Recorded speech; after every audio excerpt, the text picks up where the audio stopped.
makinig ka sa'kin, ang buhay mo'y huwag mong wawasakin. Dahil ang inaasahan namin ay tanging ikaw, tanging ikaw.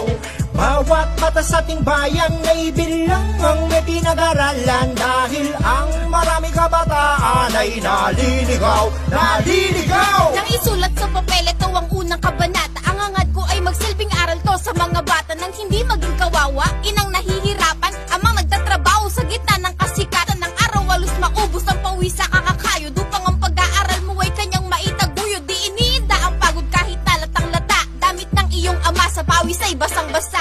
Ganon talaga, hindi nyo ba magets? Mahal tayo ni tatay, ano bang mga bagets? Tara, let's pasukin ang mundo ng pag-aaral. Itapon na ambisyon, lalo yung pinagbabawal. Itapon na ambisyon, lalo yung pinagbabawal. Sa ating pag-aaral, ito'y nakakasagabal. Matutong manalangin at matutong magdasal. Di ka pababayaan ng ating may kapal. Bata, makinig ka sa'kin, ang buhay mo'y huwag mong wawasakin. Dahil ang inaasahan namin ay tanging ikaw, tanging ikaw.